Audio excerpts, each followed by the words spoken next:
Hey everybody, this is the Sliders Review, and I'm here today to talk to you about The Walking Dead episode 2 of season 11.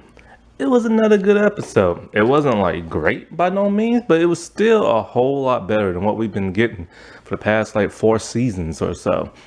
And yeah, it was like a really good episode. My only problem is I wish there could have been more zombie kill action and not just with like two characters. But I'll get into that a little bit later. But what made this episode so great is that it was the suspense of it all. Like all these zombies, crowding around and them being stuck, like trapped in one location. So they're like literally trapped between like a rock and a hard place. And I missed that in The Walking Dead. I missed that like in Fear the Walking Dead, because for the most part, you don't see that no more. You haven't seen that since like the earlier seasons of The Walking Dead. And it was just so great to harper back to this. That's what fans have been wanting. But no, the creative team of this show, they've been having more human villains than zombie villains. In fact, I was very shocked to even see zombies in these last two episodes, because the zombies have been kind of absent for the most part, and they only show up just for somebody to like look cool and like kill and stuff. So this episode, it has once again two different plots. There's a plot A, plot B. The plot A is with Maggie, Daryl, and Negan people, and then the plot B is with Eugene and his people. So I'll get into plot B first, because that's the one that's a little bit shorter, and it's the one that kind of took me for a loop, that had misdirection. That like, that was an interesting twist. It wasn't that interesting, but you fooled me and everything. So this literally takes place after the last episode. I still forgetting this one actress name. I think it's Yakino. That's what I'm gonna call her. Anyway, so Yakino, it's her and Princess. They're at the table and they're talking about that photo and on that note they saw on the wall of like the forgotten people. And so basically, what it is, the wall is a wall, okay, for the people who live in the Commonwealth, people that they once knew and haven't seen or think that are dead and who have been forgotten. And Yakino's face is on that wall. And she knows who it's from. It's from her brother. So, and yeah, her brother is supposed to make an appearance in this season, I've seen online and stuff. So, yeah. So she's all like, she has to find her brother, this and that. And Princess is just doing the princess thing. She's all like, well, how do you even know like he's still alive and he's carrying a picture around all these years? People do that all the time and blah, blah, blah, stuff like that. But then she does a little wacky princess thing. Then Eugene busts in and he's all like, he can't find Ezekiel. Like he woke up in the morning and like Ezekiel is no longer there. And nobody won't tell him like where he's at.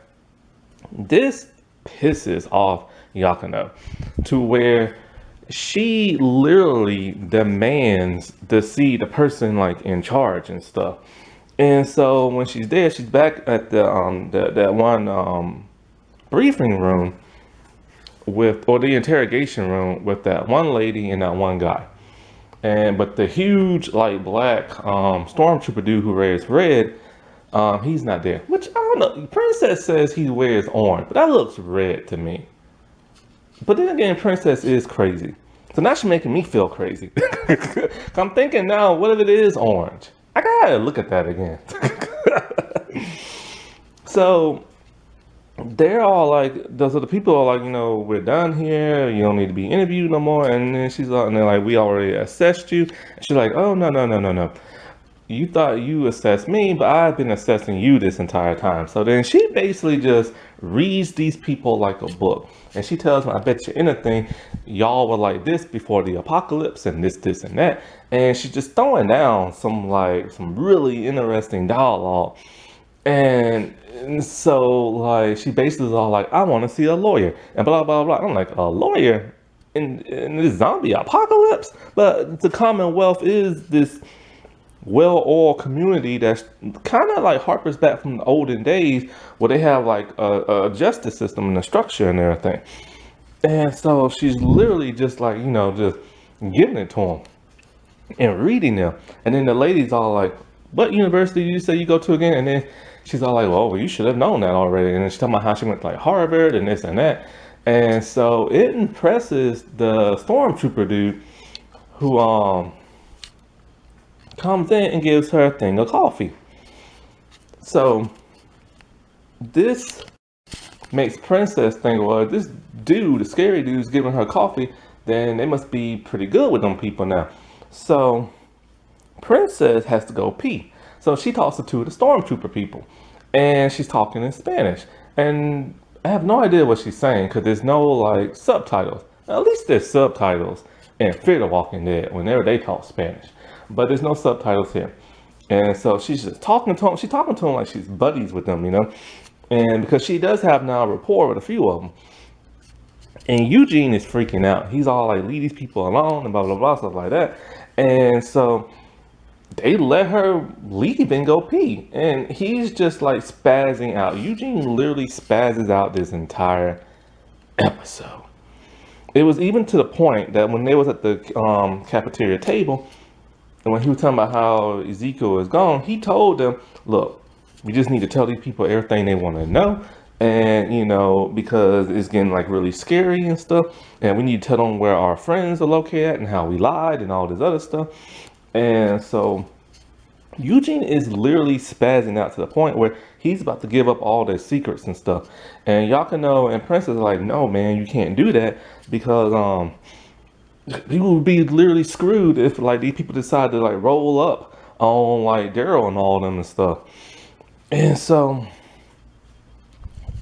whatchamacallit? So it's kind of like, this is the thing about Eugene I've never liked. I just never liked Eugene, period. I don't dislike him the way everybody else hated him when he betrayed Rick and them. Them people, the fandom went nuts to the point where they gave that dude death threats, like the actor and stuff. Now, I don't hate him like that.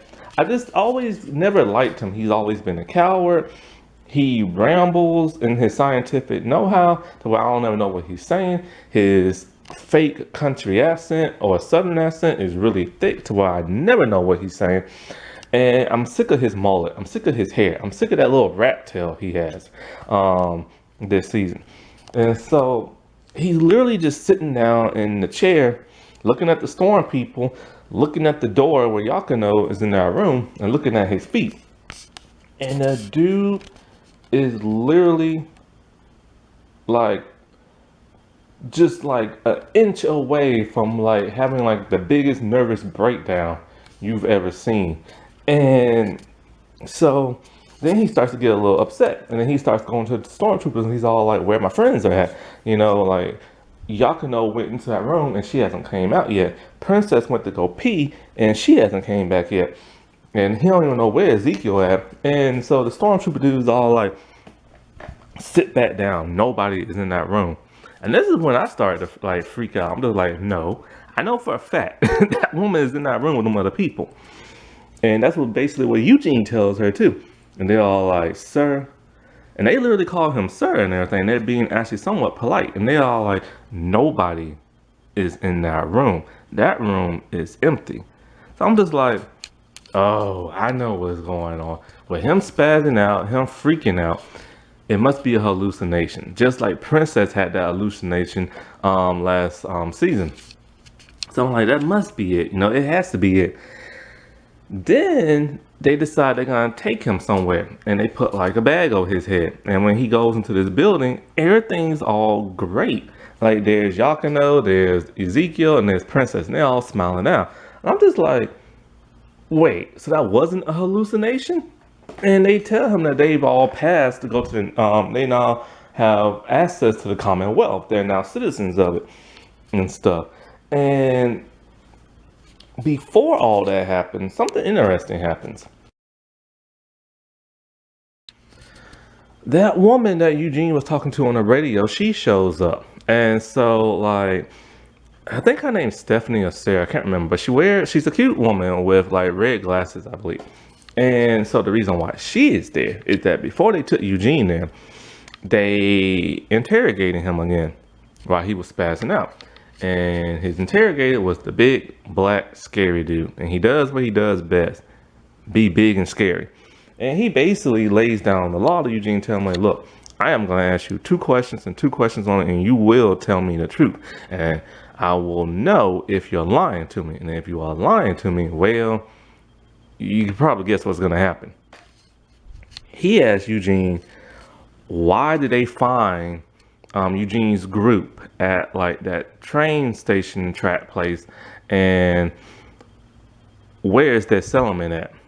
Now, Eugene doesn't tell them where like Hilltop Alexandria place is at, but he rambled so fast in a thick accent, maybe he did and I just didn't hear it. But from what I heard, all I could hear Eugene talk about is why they was there at the train tracks. And that's because he said, he's a lonely man. And he's like a 30 or 40 something year old virgin. And like, he's never been with a woman, but he have seen people do women and stuff like that. When he used to always look at Abraham and Rosita.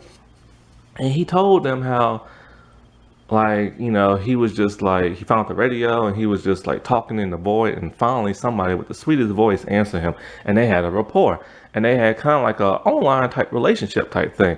And for the first time in his life, he felt like he finally might have had someone to like be with in a relationship, because that's all he ever wanted, because Rosita has never shared those affections for him the way he has for her.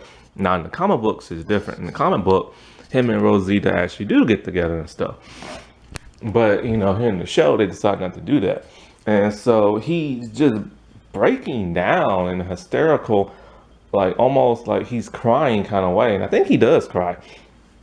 And he's just like really opening up about how much he's a lonely man and everything. And, and he said that for now, all he really wants is just to be with his friends, Ezekiel, Yukia, Yakino, and Princess. And it's kind of cool how he considered Princess as a friend, because he literally just met her. Like, literally just, because the time goes a lot slower in The Walking Dead. But he considered her as a friend. And so, and that's what made them bring that woman to that area where the rest of them are at. So now they're about to do their little COVID mission of trying to find what's the face's brother, Yakino's brother, and probably try to figure out what the Commonwealth intentions are. I have to say, it's sad that Rick isn't in the Commonwealth. That would have been great, but no, he's with the helicopter people from that Walking Dead Beyond spinoff. And so I'm just like, ugh, you know what I'm saying? But of course the actor doesn't want to come back, so but he's supposed to have a series of movies, which I could care less about. It just better have some zombie action in it and some good storytelling. That's all I gotta say. Okay, now the plot A of the story. The whole Maggie Negan Daryl thing. So yeah, once again, it left off where the last episode was. And yeah, Negan actually left her there to die. He didn't even go back. I assume, okay, maybe since he's trying to turn a new leaf, maybe he turned away just to come back. Nah, he left.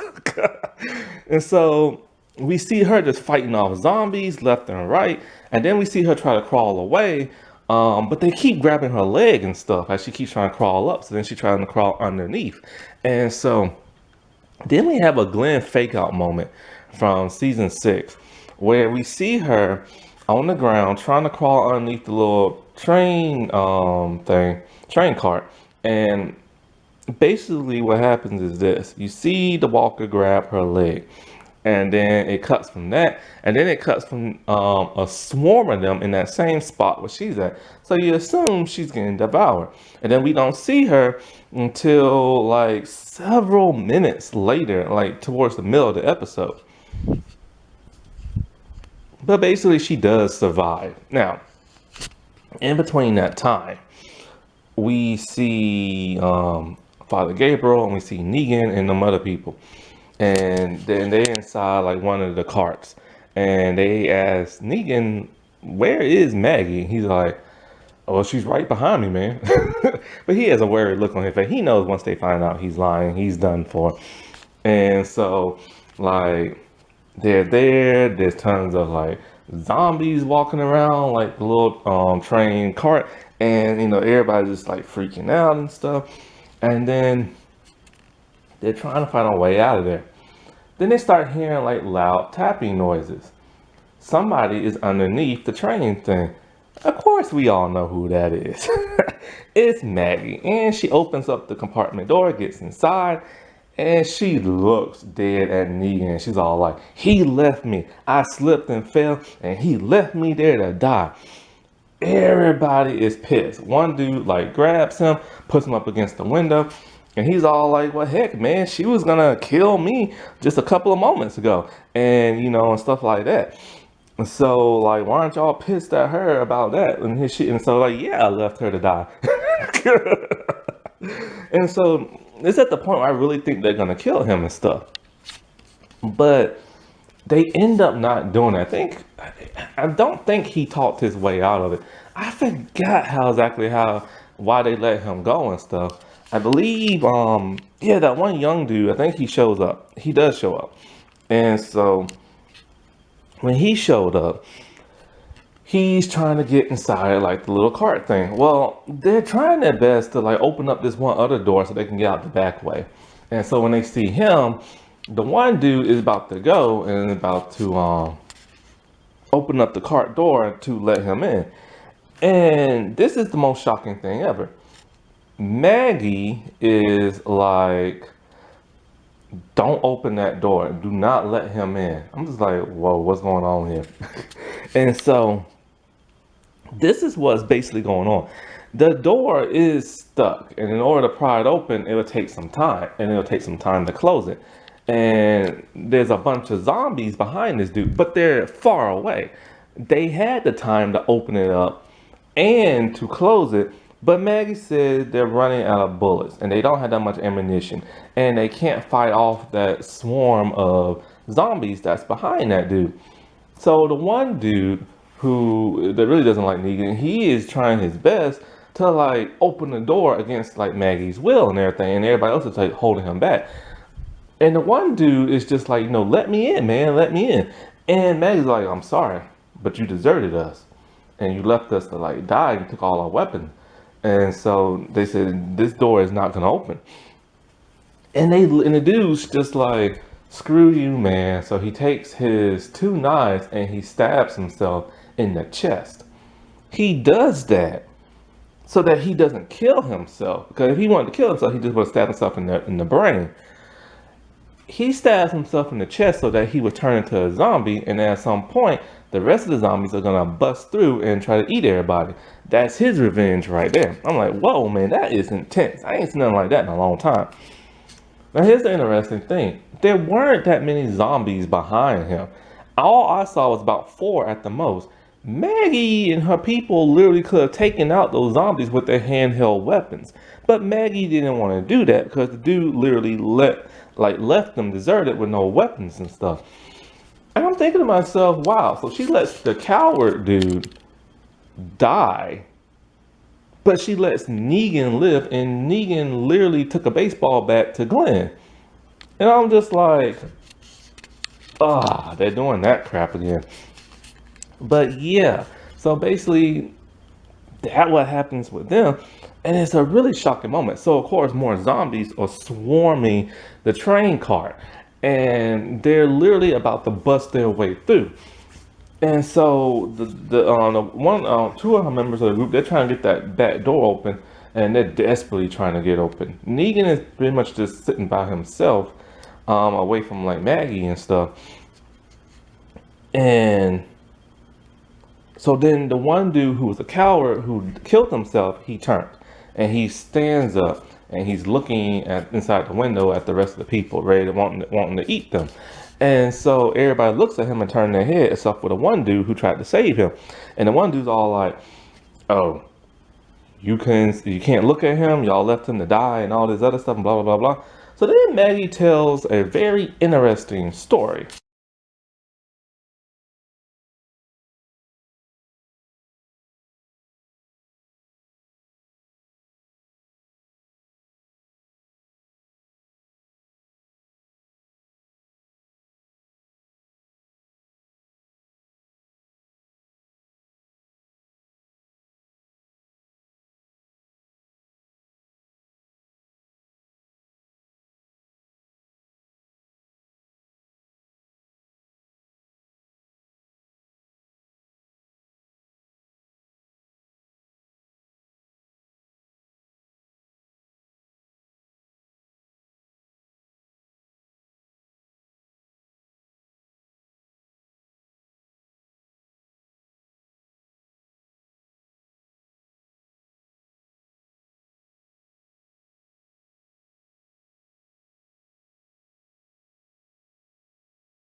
Now I'm gonna cut from plot A to go to plot C. I forgot there's a plot C, and that plot C evolves around Daryl and his stupid dog. Basically, the whole Daryl stuff is extremely pointless, and he's only in this episode to make him look like the sole hero of the show.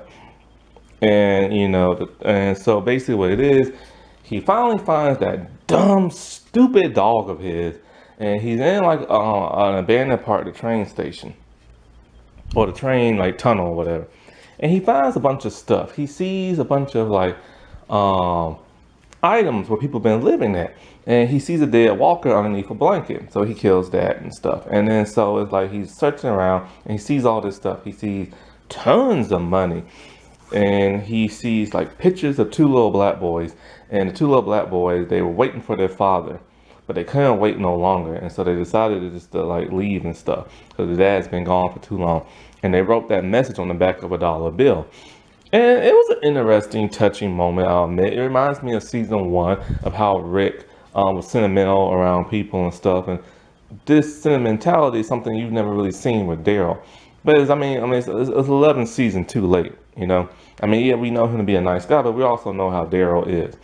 But it is nice to see him have this touching moment. But like I said before, 11 seasons too late to have this type of moment, you know? Because I remember when he used to see stuff like that in the past, he just didn't care.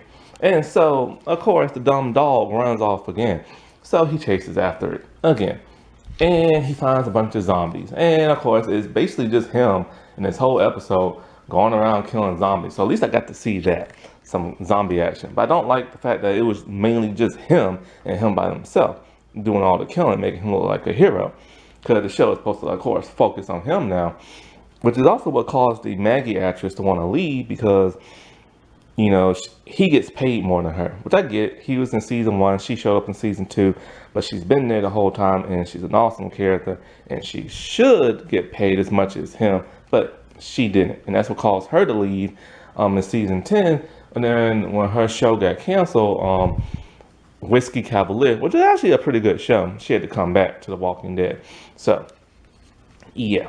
So she had to like hold her head up high and face the music and come back to the place that she was adamant about leaving because she wasn't treated fairly. Oh, the shame.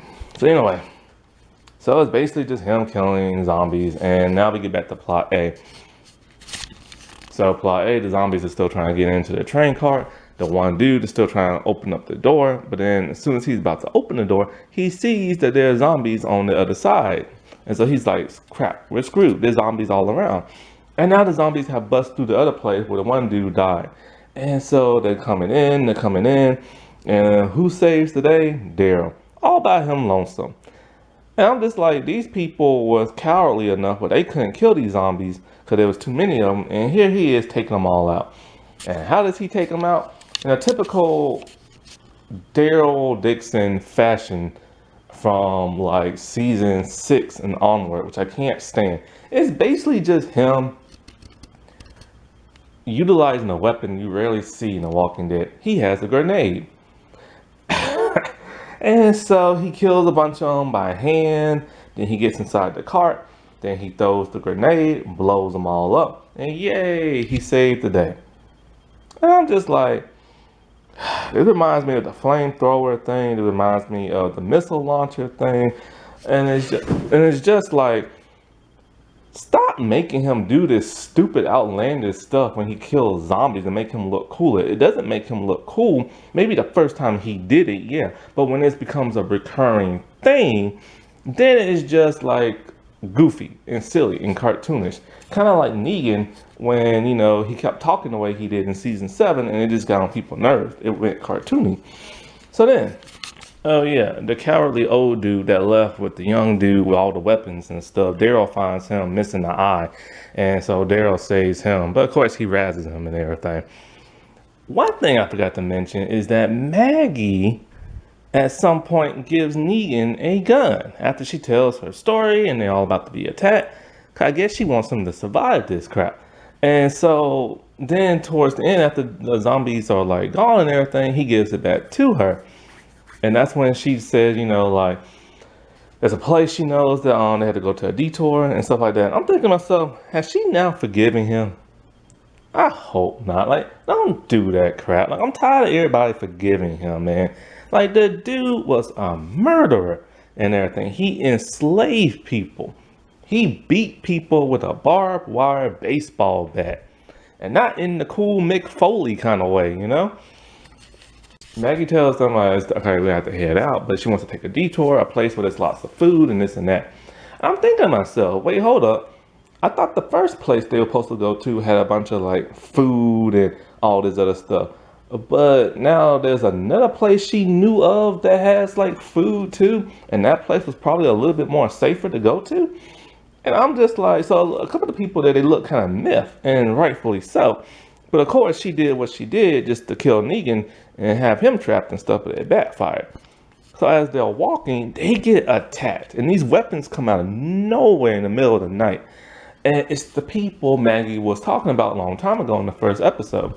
Now, this is why I messed up in the first episode. I said the people who came in the night and killed her people, I said it was the Commonwealth. My bad. It wasn't. It's these other people who wear masks on their face. And these people are utilizing their weapons like skilled ninjas. And it's nice now to see other weapons being shown in The Walking Dead, something I complained about in one of my earlier videos. They're constantly just like throwing things, and one dude gets hit, and another dude gets hit with a weapon, and they're just like slowly coming towards them. I'm like, oh man, next episode better be good. Now, the black dude in Maggie's group who wears a mask and has those really interesting weapons is extremely similar to the people who killed Maggie's folks and the people who are attacking them now. So I get the connection now with him. So this makes sense of why he wears a mask and why he has the type of weapons that he does. So this is going to be kind of interesting. Alrighty, well, I'll talk to y'all later. Bye.